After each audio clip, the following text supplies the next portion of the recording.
प्यारे बच्चों, फिजिक्स में आपको ना मोशन इक्वेशन एक्चुअली जितने बार न्यूमेरिकल है वो सारे इसी पे डिपेंड करते हैं। और देखो आपको पहचानना होगा उनमें से जो टर्म है, रटने के लिए तो रट सकते हो उसको। पहला इक्वेशन रहता है हमारा v equals to u plus a t. पता नहीं किसमें v आ रहा है, u आ रहा है, a आ रहा है, t आ रहा है, बट यहाँ रटना नहीं बेटा, इसको सीखना है। ये जो इक्वेशन है एक्चुअली इसका यूज क्या है, ये पहला इक्वेशन है। यहाँ पे v क्या है, u क्या है, a क्या है, t क्या है। और ज़्यादातर आप ध्यान रखिए जितने पर इक्वेशन है ना मोशंस इक्वेशन, ये सभी का यूज बेटा न्यूमेरिकल करने में क्यों होता है। ठीक है, अगर हमें ये आते हैं तो न्यूमेरिकल बड़े आसानी से निकालेंगे। बट एक क्वेश्चन अपनी 9th क्लास की बोर्ड एग्जाम में मेरे बच्चों को कितने नंबर का आता है, 3 मार्क्स का। और ये 3 मार्क्स का क्वेश्चन यहाँ से आता है, वो सीधे सीधे बोलता है टू डेरिवेट या derivation of equation, motion first equation, motion second equation और मोशन थर्ड इक्वेशन। अब देखो 3 नंबर का क्वेश्चन है और इसको हल्के में ले सकते हैं। ये बेटा इन्हीं तीनों इक्वेशन में ये 3 होते हैं, ठीक है, 3 होते हैं। एक तो मैंने लिख दिया और दूसरा आपका होता है h equal to u t plus half a t square, और तीसरा होता है मेरे बच्चों v square minus u square equal to 2s। इन तीनों को अगर आपको पता है इनका यूज कैसे होगा, तो आप v u a s t, मतलब न्यूमेरिकल को क्या पूछेगा आपसे, हमसे पूछेगा जब भी न्यूमेरिकल की बात आई तो एक्सेलरेशन कैसे निकलेगा, डिस्टेंस या डिस्प्लेसमेंट कैसे निकलेगा, टाइम कैसे निकलेगा, वेलोसिटी कैसे निकलेगी, स्पीड कैसे निकलेगी, फाइनल वेलोसिटी कैसे निकलेगी और इनिशियल वेलोसिटी कैसे निकलेगी। तो ये तीनों इक्वेशन का यूज किया था। बट ऐसे नहीं कि हमने रट लिया बोले 2-4 क्वेश्चंस के लिए तो हो जाएगा, नहीं बेटा, ये तीनों के तीनों आपको सीखना है और अभी के लिए नहीं, हमेशा हमेशा के लिए सीखना है। अभी बेटे बात करेंगे इन तीनों की, इन्हीं पे बेस्ड यही तीनों इक्वेशन जब हम ग्रेविटी की बात करने लगते हैं मेरे बच्चों, ग्रेविटी की, जिसकी वजह से अर्थ हर किसी ऑब्जेक्ट को अपनी तरफ क्या करती है, अट्रैक्ट करती है। ग्रेविटेशनल कांस्टेंट चैप्टर 10 चैप्टर में नाम पढ़ेंगे इसको, ठीक है। तो जो ग्रेविटी होती है वो एक्चुअली क्या है, एक्सेलरेशन है। यहाँ पे हम ए बोल रहे हैं एक्सेलरेशन, और वहां पे बोलते हैं मेरे बच्चों एक्सेलरेशन ड्यू टू ग्रेविटी। अब इस बात पे फोकस करिए कि यहाँ पे एक्सेलरेशन एक्सेलरेशन एक्सेलरेशन यहाँ है, लेकिन यही तीनों इक्वेशन जब एक्सेलरेशन ड्यू टू ग्रेविटी होंगे, या आप ऐसे समझ लीजिए बच्चों फ्रीली फॉलिंग ऑब्जेक्ट, देखिए कोई ऑब्जेक्ट किसी ऊंचाई पर रखा हुआ है, जैसे मान लीजिए ये मेरे पास, ठीक है, और यहाँ से मैं इसको छोड़ूंगा बेटा, तो इसको ड्रॉप करने में, छोड़ने में हमें कोई भी फोर्स लगाने की जरूरत नहीं पड़ेगी। तो ऐसे ऑब्जेक्ट जो ऊपर से अपने आप गिर जाए, जिन पे हमें एक्सटर्नल फोर्स लगाने की जरूरत ना पड़े, उनको बोलते हैं freely falling object. Freely falling object अपने आप से वो फ्रीली गिर गए, वो फ्रीली फॉलिंग ऑब्जेक्ट मेरे बच्चों इस चैप्टर में आते हैं ग्रेविटेशन वाले में, जो चैप्टर 10 है हमारा। और वहां पे क्वेश्चन ऐसे आ जाता है motion equation of freely falling body. तो फिर बच्चों आपको ये जो बोल रहे हो ना, ये एक्चुअली कोई भी कार, कोई भी बॉडी आपकी ऐसे चलती है हॉरिजॉन्टल, जब बॉडी हॉरिजॉन्टल चलेगी तो फिर का यूज करेंगे। और जब मेरे बच्चों बात आएगी हाइट की, हमने किसी ऑब्जेक्ट को ऐसे फेंका, ऊपर गया एक पत्थर, फिर नीचे लौट के आया, तो पत्थर ऊपर गया और बच्चों नीचे लौट के आया, तो जो नीचे लौट के आया वो किसकी वजह से लौट के आया, ग्रेविटी की वजह से लौट के। आप कहते भी हैं अर्थ हर एक ऑब्जेक्ट को अपनी तरफ क्या करती है, अट्रैक्ट करती है। इसमें बच्चों ग्रेविटी की वजह से वो अट्रैक्शन हो रहा है, पत्थर को हमने ऊपर फेंका और वो नीचे लौट के आया, जब उसकी वेलोसिटी 0 हो जाएगी वैसे वो लौट आएगा। ऊपर फेंकेंगे तो वेलोसिटी डिक्रीज होगी, और बेटे एक टाइम पर वेलोसिटी 0 होगी वैसे ही लौट आएगा। बट ये मैं इसमें इसको क्यों बताने लगा, इसका मेन मतलब ये है कि यहाँ पे ही सिर्फ इसका यूज नहीं होगा, आगे भी होगा इसका यूज। बच्चों जब इसकी बात करेंगे हॉरिजॉन्टल पे जाने की, मतलब रोड पे जा रहे हैं, सड़क पे जा रहे हैं, आप पैदल जा रहे हैं, चल रहे हैं, हॉरिजॉन्टल चल रहे हैं, तो हमें ये तीनों का यूज करना है। और जैसे ही हम हाइट की बात करने लगेंगे तो हमें तीनों इक्वेशन यहाँ पे थोड़े बदल जाएंगे। देखो v equal to u plus g t, मैंने कहा ना आपसे एक्सेलरेशन ड्यू टू ग्रेविटी, फिर एक्सेलरेशन की जगह पे क्या आ जाएगा, जी आ जाएगा। तो v equal to u plus g t, this is first equation motion, but किसके लिए? For freely falling object, for freely falling body. अगला आएगा मेरे बच्चों एस। अब बेटा जब ऐसे चलते हैं हमको तो डिस्टेंस होती है, लेकिन एस अब हम ऐसे जा रहे हैं तो इसको डिस्टेंस नहीं बोलेंगे, क्या बोलेंगे? हाइट बोलेंगे। क्या बोलेंगे? हाइट। अब मैं इस एच की जगह पे क्या कर सकता हूँ बेटा? एच कर सकता हूँ, h equals to u t plus half, और यहाँ क्या हो जाएगा बेटे?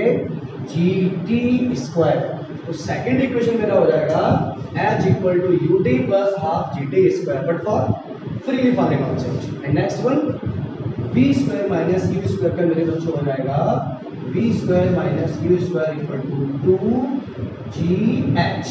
देखिए एक ही जगह पर g आ जाएगा और s की जगह पर h आ जाएगा।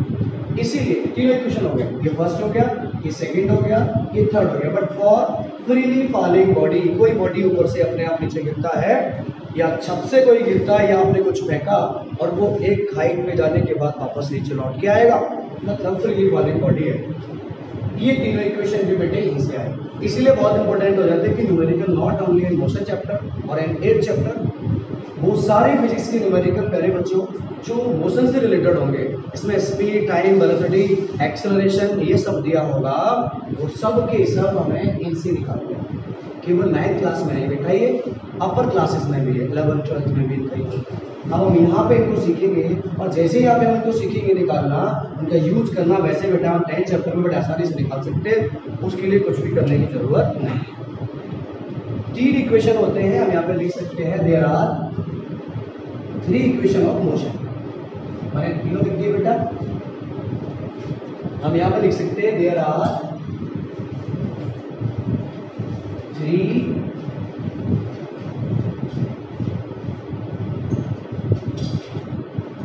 Equation of motions.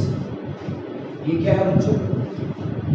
First one v equal to u plus a t, second is h equal to u t plus half a t square, and third is 2as equal to v square minus c square.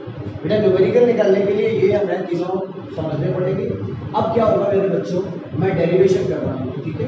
तो मैं लिख दे रहा हूँ to derivative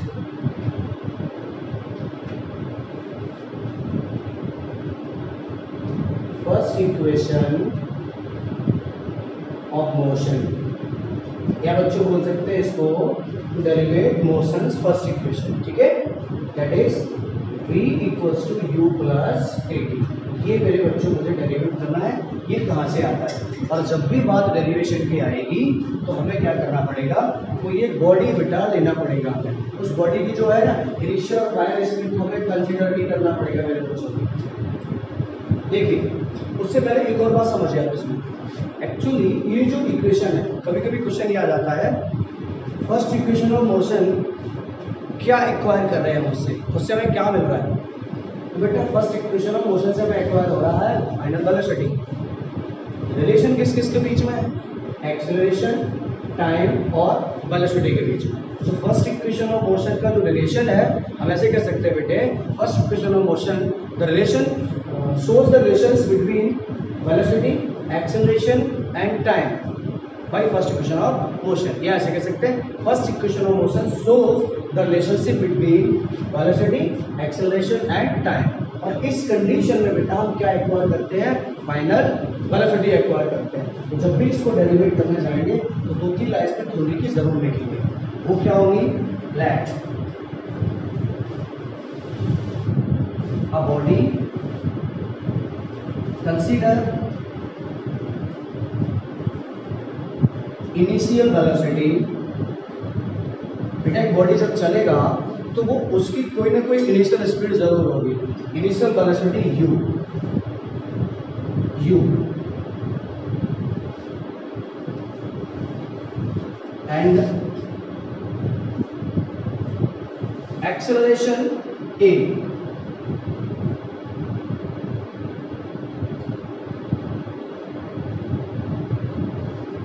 और time t। बेटा ध्यान दीजिए, इनिशियल वेलोसिटी u है और देखो एक्सेलरेशन कब निकल के आएगा? जब उसकी फाइनल वेलोसिटी भी होगी। दो वेलोसिटी का जो रेट होता है u है, मैंने कहा एक्सेलरेशन आएगा तो u और v दोनों लेना पड़ेगा हमें। इनिशियल वेलोसिटी u हो गया और एक्सेलरेशन ये हो गया किस टाइम के लिए, t टाइम के लिए। अब बच्चों बात करेंगे यहाँ पे फाइनल वेलोसिटी बेटा हमें एक्वायर हो जाएगी यहाँ पे, ठीक है। एंड एक्वायर फाइनल वेलोसिटी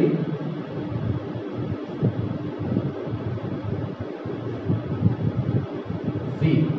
ध्यान दीजिए बच्चों, जब फाइनल वेलोसिटी की बात करने लगेंगे, इनिशियल वेलोसिटी u है, acquiring the final velocity v है, एक्सेलरेशन a है फॉर टाइम t। ये बेटा इसके बाद इसको लिख सकते हो आप, इसके बाद भी लिख सकते हो final velocity v and acceleration a for time t।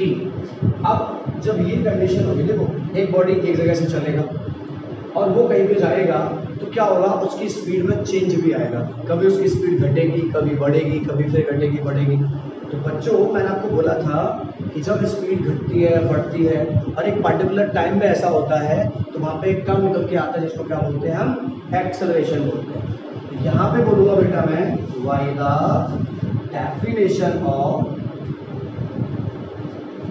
Acceleration. वो क्या होता है, द रेट ऑफ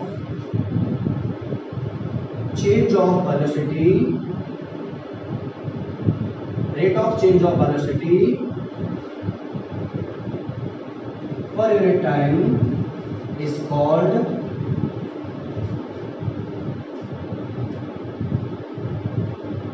acceleration। ये बेटा लिखना ही पड़ेगा हमें, ठीक है। अब इसको कर देंगे बेटे a इक्वल टू, मैंने लिख दिया था ना final velocity initial velocity u, तो बेटा एक्सेलरेशन इक्वल टू हम कह सकते हैं final velocity minus initial velocity upon time taken. मेरे बच्चों a equal to final velocity हमारी v है और इनिशियल वेलोसिटी u है अपॉन बेटा टाइम t है, अपॉन वन क्रॉस मल्टीप्लाई। जब क्रॉस मल्टीप्लाई होगा बेटा तो ये क्या हो जाएगा, v माइनस यू, याद कर रहा हूँ v minus u equal to a t. आप समझिए v minus u equal to a t. अब देखिए बेटे v इक्वल टू यू इधर पर भेज दो आप तो प्लस का हो जाएगा u प्लस ए टी। ये मेरे बच्चों डेरिवेट हो गया फर्स्ट इक्वेशन ऑफ मोशन। पहला इक्वेशन मोशन का बेटा ये डेरिवेट हो गया। अब यहाँ पे आपको एक चीज समझनी पड़ेगी कि ये जो मैंने लिखा है बस ये थ्योरी आप अपने हिसाब से भी लिख सकते हो, कोई समस्या नहीं है, ये कुछ खास नहीं है। यहाँ पे आप कह सकते हो कोई बॉडी जब चलेगा तो बॉडी की इनिशियल वेलोसिटी यू होगी और एक्वायर करेगा वो फाइनल वेलोसिटी वी को, तो कह सकते हैं let initial consider initial velocity u and acquire final velocity v, acceleration a for time t, then by the definition of acceleration rate of change of velocity per unit time, वो बेटा मैंने formula लिखा उसका, final velocity आपकी v है, calculation किया और ये निकल गया। अब क्वेश्चन ये आता है कि इनमें रिलेशन किस किस के बीच में, तो मैंने आपको बता दिया first equation of motion shows the relation between velocity, acceleration and time। अब हम करेंगे बच्चों डेरिवेट इसके बाद में सेकंड इक्वेशन ऑफ मोशन। अब आता है बच्चों second equation of motion. Second equation of motion, यहां पे एक बात सुन लो, कोई भी बॉडी होगा, ठीक है। सेकंड इक्वेशन ऑफ मोशन की जब भी बेटे बात करेंगे हम, तो यहाँ पे मैं इंग्लैंड लिख दे रहा हूँ। सेकंड इक्वेशन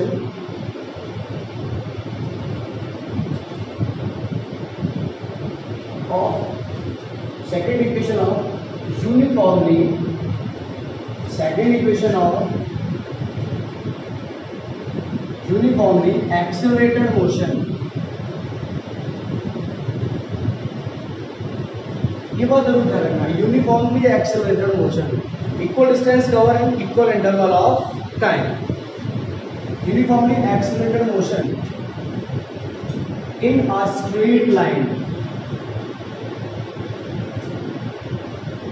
पे क्या होता है ना, बहुत सारे टीचर इसको डायरेक्ट बोल देते हैं कि बच्चों सेकंड डायमेंशनल मोशन होता है s equal to u t plus half rate square, बिल्कुल सही है, वही होता है। लेकिन है क्या, मैंने आपको इसको बताया, अभी आपको चीजें समझाऊंगा, जब मैं डेरिवेट करूंगा तब आपको समझ में आएगा कि स्ट्रेट लाइन की बात मैंने क्यों की।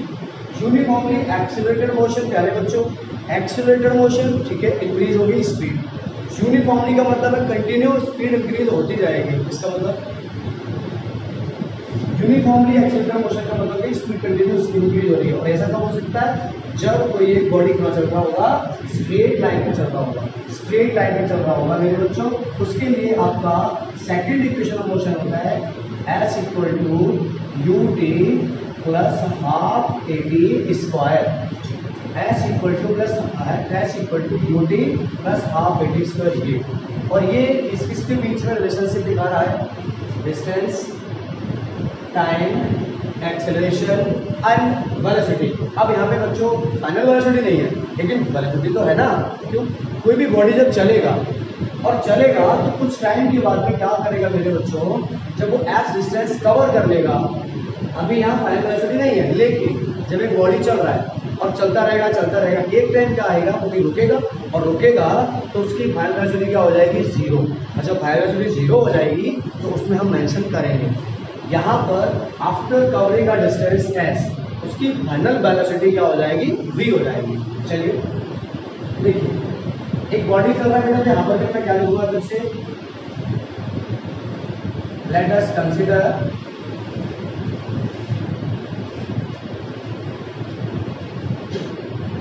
a body has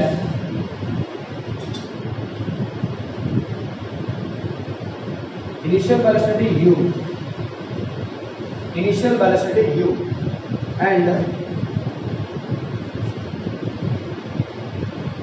uniformly acceleration a, initial velocity u, uniformly acceleration a for time t। मेरे बच्चों इसमें एक और चीज आएगी, आफ्टर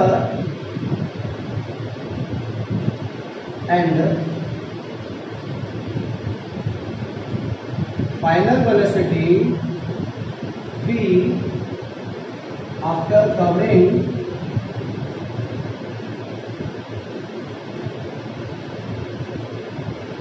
a distance s। जब एक बॉडी बेटा स्ट्रेट लाइन पे चलेगा तो वो एक डिस्टेंस कवर करेगा, उसके बाद फाइनल वेलोसिटी एक्वायर होगी यहाँ पे, तो मैं कह सकता हूँ बेटा and acquire final velocity v after covering a distance s। जब वो डिस्टेंस s कवर करेगा तो v होगा उसका, क्योंकि देखो कोई बॉडी इनिशियल वेलोसिटी से चल रहा है, माने 5 की स्पीड चल रहा है, अब उसकी फाइनल वेलोसिटी क्या होगी, तो चल रहा है ना, तो फाइनल वेलोसिटी क्या होगी, जब वो रुकेगा तभी उसकी फाइनल वेलोसिटी निकल के आएगी, वो बेटा हमने यहाँ पे क्या कह दी, v कह दी। आपको मैंने बता दिया है कि बॉडी रेस्ट से मोशन में जाए और मोशन से रेस्ट में जाए। बच्चों जब वो रेस्ट से मोशन में जाएगी, देखिए ध्यान से देखिए, बॉडी खड़ी है तो उसकी इनिशियल वेलोसिटी क्या है, 0, और जब वो मोशन में चल रही है तो u उसकी कुछ है, लेकिन 0 क्या है बच्चों, फाइनल वेलोसिटी, मोशन से रेस्ट। क्यों, वो मोशन में चल रही थी तो u से चल रही थी, जब रुक गई तो उसकी v कुछ हो गई। तो बच्चों यहाँ पर डिस्टेंस s कवर किया, उसके बाद देखो फाइनल वेलोसिटी होगी। अब ध्यान से समझना, इसके बाद जब भी कोई बॉडी चलता है इस टाइप से तो उसकी एवरेज वेलोसिटी होती है।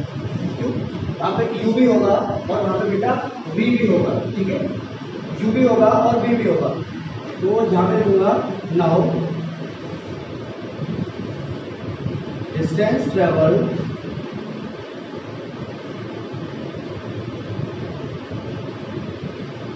By body. बच्चों डिस्टेंस ट्रेवल बाय बॉडी। अब एक बात समझो बेटा, मैंने क्या बोला आपसे, स्ट्रेट लाइन पे बोला है, जो डिस्टेंस होगा मेरे बच्चों को क्या होगा, डिस्प्लेसमेंट होगा एक्चुअली, बट उसको भी हम डिनोट किससे करते हैं, एस से करते हैं। तो total distance travel by a body equals to, बच्चों यहाँ क्या होता है, average velocity into time taken. इस पॉइंट को समझो, distance equal to speed into time होता है। हमने यहाँ पे एवरेज वेलोसिटी इंटू टाइम क्यों लिखा? एवरेज वेलोसिटी इसलिए बेटा कि वो बॉडी किस पे चल रहा है, स्ट्रेट लाइन पे। और जब बॉडी स्ट्रेट लाइन पे चल रहा है तो अमूमन देखिए यूनिफॉर्मली एक्सेलरेटेड मोशन का मतलब है उसकी स्पीड बढ़ती जाएगी बढ़ती जाएगी बढ़ती जाएगी। मान लीजिए मैं एक स्ट्रेट लाइन पे कार चला रहा हूँ और मैं किसी स्पीड से जा रहा हूँ, मैं कंटिन्यू एक्सेलरेट करता जा रहा हूँ, उसको बढ़ाता जा रहा हूँ बढ़ाता जा रहा हूँ बढ़ाता जा रहा हूँ। लेकिन अगर आप मुझसे पूछेंगे साहब किस स्पीड से आए हो, तो मैं बच्चों उसका एवरेज बताऊंगा कि मैं एवरेज मतलब जो भी होगा। जैसे मान लीजिए मैं पहले 5 से था, फिर 10 से, फिर 15 से, 20 से, 25 से बढ़ता गया कंटिन्यू। पर आपको बोलूँगा मैं अगर 80 तक भी गया हूँ तो मैं बोलूँगा कोई 80 या 60 के एवरेज में आया हूँ। ये एवरेज क्या है? ये एवरेज है इनिशियल और फाइनल वेलोसिटी। इस कंडीशन में स्ट्रेट लाइन पे एवरेज स्पीड को हम बोलते हैं u plus v upon 2। Distance को बोलते हैं बच्चों s equal to average velocity क्या होता है v प्लस u अपॉन 2। ध्यान रखना मैंने आपको बताया है v प्लस u अपॉन 2 ये बेटा एवरेज वेलोसिटी होती है और टाइम क्या होता है, टाइम t होता है। ठीक है, एवरेज वेलोसिटी का फॉर्मूला ये होता है v प्लस u अपॉन 2। आप चाहो तो लिख सकते हो बिकॉज में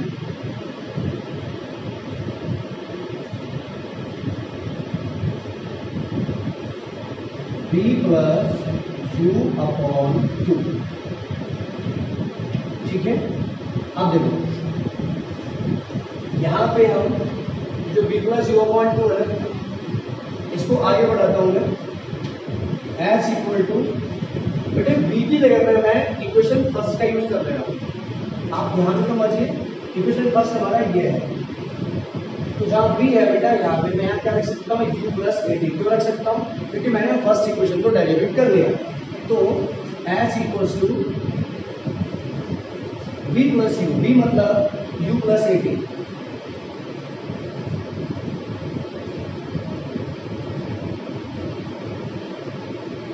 v plus 80 plus u upon 2 into t। ध्यान से सब लोग देखो, ध्यान से देखो बेटा s equal to u plus 80 बेटा कहाँ से आया? इस v की जगह पे मैंने क्या किया u प्लस 18 लिखा, v की जगह पे u प्लस 18 लिखा। देखो v की जगह पे u plus 18 plus u upon 2 upon 2 into बेटा t। अब मेरे बच्चों ध्यान से समझना s इक्वल टू u और u कितना हो गया बेटा 2u हो गया, u प्लस u हो गया 2u। हाँ यहाँ बिकॉज में बेटा लिख सकते हैं फ्रॉम मोशंस फर्स्ट इक्वेशन या यूजिंग मोशंस फर्स्ट इक्वेशन। इसके लिए बेटा v equal to u plus 80, तो v की जगह पे u प्लस 80 रख दिया, u और u 2u plus 80 into t मेरे बच्चों अपॉन 2। अब कुछ नहीं करना आपको s इक्वल टू t का अंदर मल्टीप्लाई करना, t का अंदर मल्टीप्लाई तो 2ut प्लस 80 स्क्वायर और अपॉन 2 अपॉन 2। अब एक क्वेश्चन कर सकते हो सर आपने इसका अपॉन इसका सबका कर दिया, बच्चों ये तो मल्टीप्लाई होता है ना। हाँ यहाँ पे प्लस होता तो सिर्फ तो इसका अपॉन रहता है, इसका नहीं होता। मल्टीप्लाई है तो ये भी तो इसी का टर्म है तो पूरा अपॉन हो गया। अब इसको सेपरेट कर दो बच्चों, s equal to 2ut upon 2 plus 80 square upon 2। देखो ये 2 इसका भी अपॉन है प्लस ये इसका भी अपॉन है बेटे, 2 से 2 कैंसिल हो गया तो s equal to ut plus अब देखो 80 स्क्वायर अपॉन 2 को क्या लिख सकते हैं हम 1 अपॉन 2 80 स्क्वायर, 1 अपॉन 2 1 कैसे मल्टीप्लाई तो 80 स्क्वायर। इसका मतलब ये हो गया मेरे बच्चों सेकंड इक्वेशन ऑफ मोशन हमारा है। एक बार इसको फिर समझो, बहुत सरल है कुछ भी नहीं। इस थ्योरी को लेकर के कभी भी कंफ्यूज मत होना, कभी भी डरना नहीं, क्योंकि इन थ्योरी को बहुत इजीली आप लिख सकते हो अपने लैंग्वेज में। हमने बोला कोई एक बॉडी चल रहा है तो उसकी बेटा इनिशियल वेलोसिटी होगी, मैंने कहा let us consider a body has initial velocity u। Consider word इसलिए यूज किया कि कोई बॉडी अगर चल रहा है तो वो कुछ भी स्पीड उसकी होगी, यहाँ पे हम न्यूमेरिकल नहीं कर रहे हैं, सो 5 10 6 उसकी स्पीड को मेंटेन करेंगे, हमने u बोल दिया। लेट अस कंसीडर ये देखो, let us consider a body has initial velocity u and uniformly acceleration a और टाइम t हो गया, टाइम t हो गया, और एक्वायर क्या हो रहा है बेटा, final velocity after covering a distance s भी आ गया। एक बॉडी चलेगा तो u होगा, b होगा, a आएगा, t आएगा, और वो कवर क्या कर रहा है, डिस्टेंस। बच्चों अब मैंने क्या कहा, distance equal to speed into time होता है, बट यहाँ आपको ध्यान रखना है कि डिस्टेंस जो है वो स्ट्रेट लाइन पर है, इसीलिए डिस्टेंस इक्वल टू स्पीड नहीं, वेलोसिटी, और वेलोसिटी में भी एवरेज वेलोसिटी। क्यों, उसमें दोनों वेलोसिटी आएंगी, u भी आएगी, v भी आएगी, तो average velocity into time, formula वही होता है, distance equal to velocity into time, ये एवरेज वेलोसिटी इनटू टाइम। बच्चों एवरेज वेलोसिटी क्या होती है, v plus u upon two into time. अब क्या किया हमने, इस v की जगह पे फर्स्ट इक्वेशन रख दिया, बस u प्लस ए टी को मान रखा है, इस जगह पे u plus a t plus u two u plus a t into t, t का जब मल्टीप्लाई करेंगे बेटा तो 2ut plus a t a t square upon two, separate कर दिया, 2ut upon two a t square upon two, 2 से 2 cut गया, ut plus बेटे अपॉन टू है तो 1 upon two a t square, बड़ी इज्जत से इसको बोल दिया। ऐसे करके हमने इसको डेरिवेट कर लिया सेकंड इक्वेशन ऑफ मोशन। बच्चों अब बात करेंगे third equation of motion, derivative third equation of motion. वो क्या होता है बेटा, ये दिख रहा है 2as equal to v square minus u square, ठीक है बेटा। किसी बुक में आप इसको पता है क्या देखोगे, ध्यान से समझो, ये जो ना v स्क्वायर और कहीं पे लिखा हुआ देखोगे आप, देखो v स्क्वायर यहीं पे रह देता हूँ, 2as ये बेटा इधर आ जाएगा तो क्या हो जाएगा, plus u square equal to v square. मेरे बच्चों ये भी हो सकता है, तो आप घबराना नहीं, बहुत सिंपल है, u स्क्वायर जो इधर था माइनस में उधर देखिए, और कुछ नहीं, ये आप ऐसे कह लीजिए कि ये होता है, इससे ये बन के आ जाता है, निकल के आ जाता है, इसको भी 2-3 टाइप से कर सकते हैं। अब देखो ये क्या एक्वायर करवाता है, यहाँ पर भी बेटा एक्वायर हमें क्या होता है, फाइनल वेलोसिटी एक्वायर होती है, v स्क्वायर है क्या, एक्चुअली सही मायने में यही होता है। v को आप यहाँ पे दो टर्म है, a और s, तो a और s यहाँ पे after distance covering distance s final velocity v ही एक्वायर होगी, ये होता है, हम कह देंगे यहाँ पर a s दोनों एक्वायर होगा, नहीं ये होता है, इससे निकल के आता है। चलिए देखिए this equation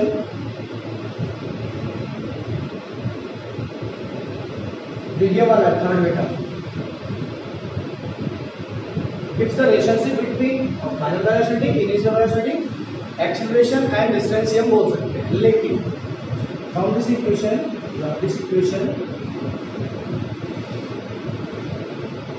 acquires final velocity, बस। अब बेटा इसको जब हम डेरिवेट करने जाएंगे तो सेकंड इक्वेशन ऑफ मोशन की जो मैंने थ्योरी लिखी थी वो समझो। तो ये बॉडी है, moving body, let us consider a moving body, यहाँ पे एक वर्ड जोड़ दो, a moving body as initial velocity u and uniformly acceleration a for time t, final velocity v after covering a distance s। क्योंकि बच्चों कोई body straight line पे चढ़ेगा तो वो फाइनल वेलोसिटी भी होगी, उसकी इनिशियल वेलोसिटी भी होगी, एक्सेलरेशन भी होगा, डिस्टेंस कवर करेगा, और ये सब करने में वो क्या लेगा, टाइम लेगा। ध्यान से देखो option, distance travelled by a body on a straight line equal to average velocity into time. देखो distance equal to average velocity into time, बच्चों कुछ नहीं करना, s equal to average velocity क्या होती है मेरे बच्चों, ये होती है इनटू टाइम ये होता है, जो सेकेंड इक्वेशन में लिखा था वही लिखा हुआ है। अब ध्यान दो आगे, देखो ये t है, हमें हमारे तीसरे इक्वेशन में t नजर नहीं आ रहा, तो यहाँ से हम क्या कर देंगे, t को हटा देंगे। अब ऐसे t घट गया होगा सब, इस t को बेटा उसी टर्म के अकॉर्डिंग हम चेंज करेंगे। देखिएगा इसको जो फर्स्ट वाला है उसे हम यूज करते हैं, s equal to v plus u upon two into, मेरे बच्चों t की प्लेस पर लिख रहा हूं मैं v minus u upon a। v v minus u upon a. ये क्यों? बिकॉज आप देखो बच्चों, यूजिंग मोशंस फर्स्ट इक्वेशन, मेरे बच्चों वो क्या होता है, v equals to u plus a t. अब आप समझना बेटा, ए यू इधर आएगा तो v minus u equal to a t. ये जो a है बेटा, a यहाँ ले आया है, तो v minus u upon a equals to क्या हो जाएगा, t। तो टाइम बच्चों हम निकालेंगे v माइनस यू अपॉन ए से। देखो v equal to plus a T पहला था, इधर भेजा माइनस हो गया, ये हो गया, अपॉन ए किया बेटे, टी रह गया। तो इस टी की जगह पर मैंने क्या लिख दिया है, v minus u upon a. ये सारा का सारा किसमें आ जाएगा, आपका बिकॉज में आ जाएगा। और अगर आप इसको बिकॉज में नहीं लिखना चाहते, इसके बाद लिख सकते हो यूजिंग इक्वेशन फर्स्ट, ये सब लिखो, फिर कह दो this value of t putting in equation a, ऐसे कर दो, कोई बात नहीं। अब देखो इसके बाद a plus b a minus b, a plus b a minus b, मतलब a square minus b square, क्या हो जाएगा, a square minus b square upon मेरे बच्चों का ऐसे मल्टीप्लाई 2a, ठीक है। क्रॉस मल्टीप्लाई करेंगे क्या हो जाएगा, 2as equal to b square minus u square. यहाँ पे कह सकते बेटा हैंस वेरीफाई या हैंस प्रूव, ये या जो डेरिवेशन हमने निकाला है ना उसके लिए ये हमारा आंसर हो गया। अब अगर हम इस लैंग्वेज में लिखना चाहते हैं तो भी लिख देंगे 2as, ये दबलाओगे और ऐसे तो यही होता है, ध्यान रखना बेटे। लेकिन अगर किसी बुक में लिखा है वो मिलाना है आपको, उसके लिए 2as ये दबलाओ plus u square equal to b square. इससे हम कह सकते हैं कि बेटा इस कंडीशन में भी वेलोसिटी एक्वायर होती है, फाइनल वेलोसिटी, ठीक है। तो ये हमारे तीनों इक्वेशन हो गए जिनको डेरिवेट कर लिया, फर्स्ट इक्वेशन, सेकंड इक्वेशन और थर्ड इक्वेशन। बहुत आसान है, आपको एक बार रिमाइंड भी कराऊंगा अभी। बच्चों थर्ड इक्वेशन को ना मैं एक और तरीके से बता रहा हूँ, ठीक है। मतलब वो ज़्यादा कैलकुलेटिव है, उसमें आपको कैलकुलेशन ज़्यादा करनी पड़ेगी। इस तरह हम डेरिवेट करने जा रहे हैं बेटा, तो हम लिखेंगे यहाँ पर यूजिंग मोशंस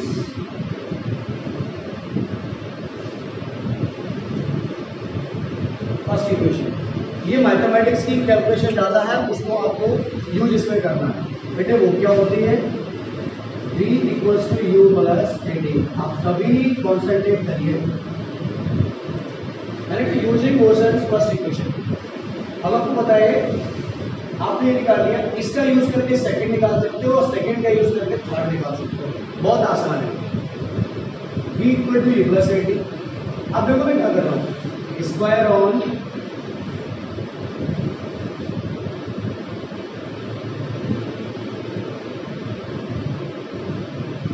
बोथ साइड, इधर और इधर स्क्वायर करना लिखा, u प्लस ए डी का होल स्क्वायर।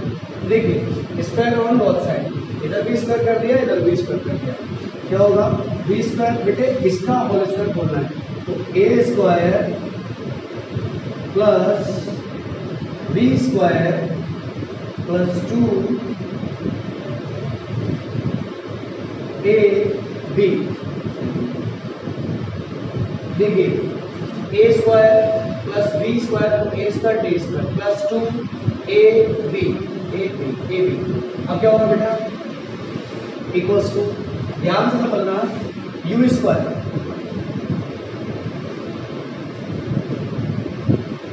ये यू स्क्वायर तो बेटा इधर बुला सकते हैं, अभी आ जाएगा, तुरंत आ जाएगा। तो हमारे देखो you square minus u square, तो यही हो जाएगा एक पॉइंट। दूसरा प्लस, आप समझो ए डी और ये इन दोनों में, यहाँ पे बेटा 280 है, 2a, और यहाँ पे सिर्फ a है, टी स्क्वायर। तो मैं क्या कर सकता हूँ, चाहे कॉमन मुझे मिल रहा है, देखो युक्ति रखना है, तो 2a, मैंने बेटा 2a यहाँ से कॉमन ले लिया।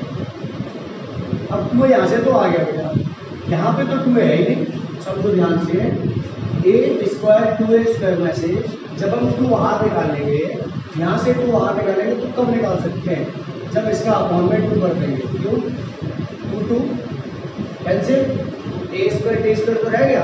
चलिए मैं इसको वैसे लिख दे रहा हूँ आपको ज़्यादा समझाने के लिए, यू स्क्वायर प्लस बेटे यहाँ पे मैं लिख दे रहा हूँ 2a square T square upon 2 plus 2u के टी। सब लोग ये क्यों किया मैंने, यहाँ पे 2a है, मुझे यहाँ पर भी 2a चाहिए कॉमन लेने के लिए। अब बच्चों एक बार हम डिवाइड मल्टीप्लाई कर लें, एक बार डिवाइड कर लें, तो 2 से 2 कट जाएगा, ये जितना था उतना ही रह जाएगा, कोई फर्क नहीं पड़ता इसमें। देखो a स्क्वायर टी स्क्वायर है, a स्क्वायर टी स्क्वायर, 2 से 2 कैंसिल, ये तो रहेगा यहाँ पे, बट हमें ना फॉर्मूले बनाने के लिए मल्टीप्लाई डिवाइड कर दिया। अब समझो v square equal to u square plus बच्चों 2a यहाँ से 2a यहाँ से कहोगे सर पूरा दो ना 2at। बेटा हमें इक्वेशन में अपने में t चाहिए, इसलिए मैं क्या इसको 2a बाहर ले सकता हूँ, बिल्कुल ले लिया बाहर। बेटे 2 यहाँ पे आ गया, 2 यहाँ पे आ गया, a आ गया तो रह क्या गया at स्क्वायर, ध्यान से समझो 2 आ गया, a आ गया, टी स्क्वायर रह गया, एक a रह गया और अपॉन का क्या रह गया 2 रह गया, प्लस 2a यहाँ आ चुका है, क्या रह गया ut। आप समझिए गौर करके, यहाँ पर भी वर्ड कॉमन का नहीं बोलिए आप, यहाँ बोलिए 2a, इसको मैंने बाहर निकाला है, और 2b भी मिलता, लेकिन नहीं मैंने 2a लिया है, 2 आया एक a आया, 2 आ चुका है, a स्क्वायर में से a आ गया। अब बेटा एक तो यहाँ पर रह गया, ये लिख दिया, टी स्क्वायर रह गया वो लिख दिया, अपॉन कट होता वो लिख दिया, प्लस 2 बाहर निकाल दिया ut। अब कुछ लग रहा है आपको यहाँ पे क्या है, इसको थोड़ा आगे कर दो, इसको आगे कर दो, इसको पीछे कर दो, तो देखो v square equal to u square plus 2a और यहाँ पे मेरे बच्चों ब्रैकेट लगा हुआ है, इसको मैं पहले लिख देता हूँ ut प्लस 80 स्क्वायर अपॉन 2 को हम कुछ लिख सकते हैं हाफ 80 स्क्वायर।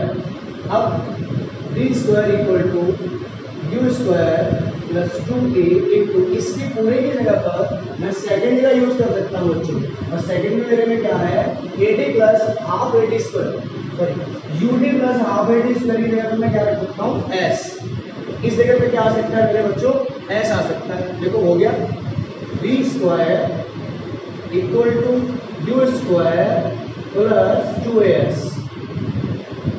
और v स्क्वायर यू यहाँ बोला minus u square equal to 2s which is required third equation of motion. और यहाँ पे मेरे बच्चों क्या लिख सकते हैं, using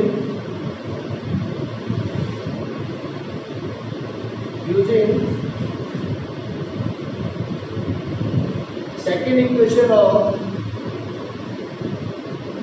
motion. Second equation of motion का बेटा यूज किया मैंने और ये रख दिया, वो क्या होता है s इक्वल टू ut प्लस हाफ 80 स्क्वायर।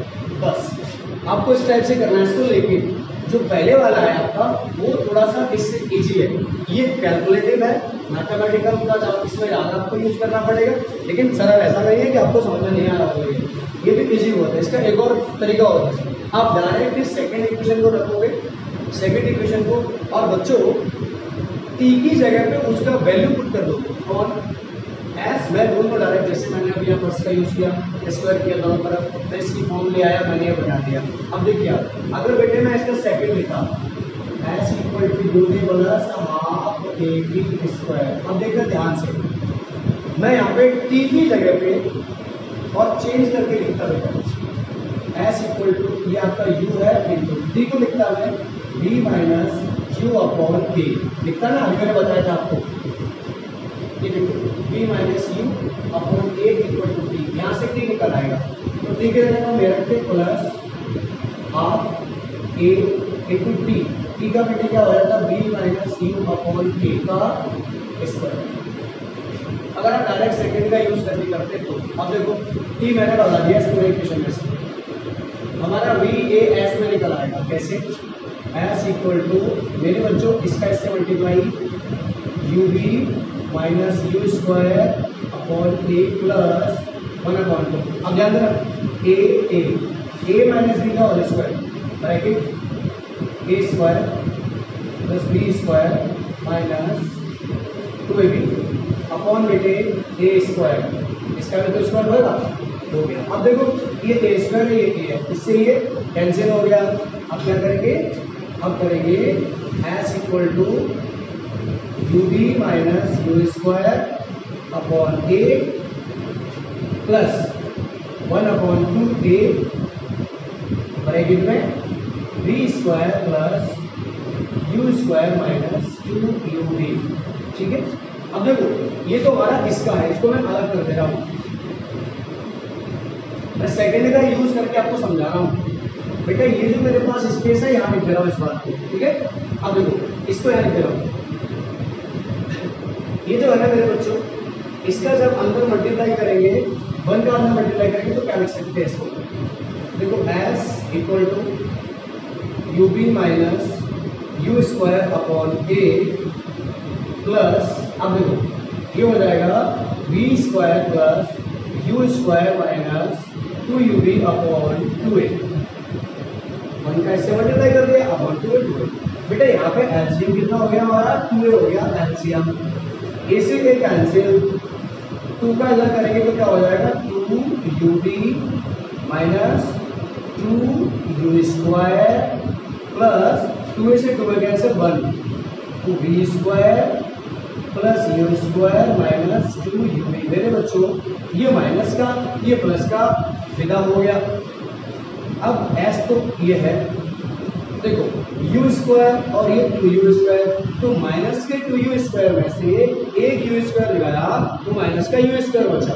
ध्यान से समझना, s मैं याद कर रहा हूँ, s इक्वल टू देखो b स्क्वायर प्लस का माइनस 2u स्क्वायर में से u स्क्वायर जाएगा बेटा, तो माइनस का u स्क्वायर और अपॉन में क्या 2a, क्रॉस कर दो, 2as equal to b square minus u square.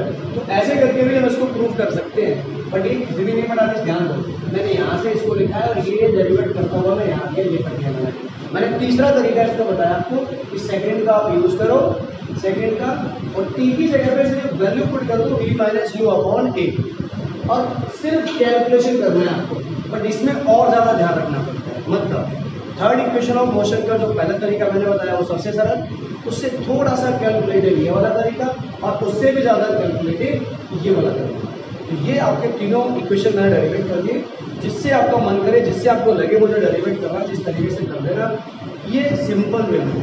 अब बच्चों क्या होगा, जब भी एक बॉडी है वो ग्राफिकली रिप्रेजेंट करेंगे उसको हम, तो तीनों इक्वेशन को हम ग्राफ पे भी शो करेंगे और डेरिवेशन उस ग्राफ से भी इनको हम कर सकते हैं। अब देखो अब नहीं कट रहा बिल्कुल भी।